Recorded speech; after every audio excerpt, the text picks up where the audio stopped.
R5 ನ್ಯೂಸ್ಗೆ ಸ್ವಾಗತ. ಇದೀಗ ಬಂದ ಸುದ್ದಿ.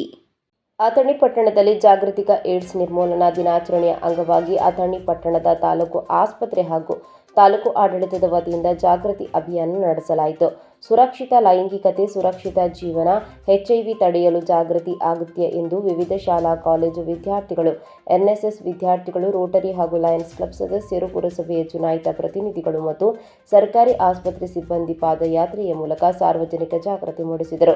ಈ ವೇಳೆ ಮಾತನಾಡಿದ ತಾಲೂಕು ವೈದ್ಯಾಧಿಕಾರಿ ಬಸವರಾಜ್ ಕಾಗೆ, HIV ತಡೆ ಜಾಗೃತಿ ದಿನಾಚರಣೆಯನ್ನು ಅಥಣಿ ತಾಲೂಕಿನಲ್ಲಿ ಜಿಲ್ಲಾ ಹಾಗೂ ಅಪರ ಜಿಲ್ಲಾ ಆರೋಗ್ಯ ಮತ್ತು ಕುಟುಂಬ ಕಲ್ಯಾಣ ಇಲಾಖೆಯಿಂದ ವಿವಿಧ ಸಂಘ ಸಂಸ್ಥೆಗಳು ಹಾಗೂ ವಿದ್ಯಾರ್ಥಿಗಳ ಸಹಭಾಗಿತ್ವದಲ್ಲಿ ಆಚರಿಸಲಾಗಿದ್ದು, ಕಾರ್ಯಕ್ರಮವು ಯಶಸ್ವಿಯಾಗಿದೆ.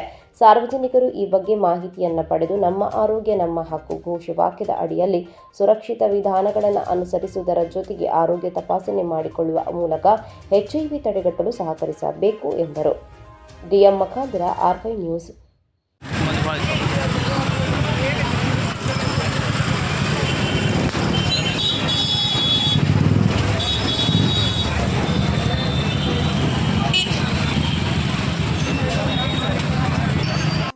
ಈ ಒಂದು ಕಾರ್ಯಕ್ರಮಕ್ಕೆ ನಮ್ಮ ಜಿಲ್ಲಾಡಳಿತ ಹಾಗೂ ಜಿಲ್ಲಾ ಆರೋಗ್ಯ ಮತ್ತು ಕುಟುಂಬ ಕಲ್ಯಾಣಾಧಿಕಾರಿಗಳ ಕಚೇರಿ ಹಾಗೂ ಅಪರ ಜಿಲ್ಲಾ ಕುಟುಂಬ ಕಲ್ಯಾಣ ಕಚೇರಿ ಮತ್ತು ಸ್ಥಳೀಯವಾಗಿ ನಮ್ಮ ರೋಟರಿ ಸಂಸ್ಥೆ ಹಾಗೂ ಅನ್ನಪೂರ್ಣ ಪಾಂಗಿ ನರ್ಸಿಂಗ್ ಹಾಸ್ಪಿಟಲು, ಆಮೇಲೆ NSS, ಆಮೇಲೆ ವಿವೇಕಾನಂದ ಶಿಕ್ಷಣ ಸಂಸ್ಥೆ ಹಾಗೂ ರೆಡ್ ಕ್ರಾಸ್ ಸಂಸ್ಥೆ ಮತ್ತು ಶಕ್ತಿ ಏಡ್ಸ್ ಫೌಂಡೇಶನ್ ಹಾಗೂ ಎಲ್ಲ ಸ್ಥಳೀಯ ಚುನಾಯಿತ ಪ್ರತಿನಿಧಿಗಳು, ಪುರಸಭೆ ಅಧ್ಯಕ್ಷರು, ಉಪಾಧ್ಯಕ್ಷರು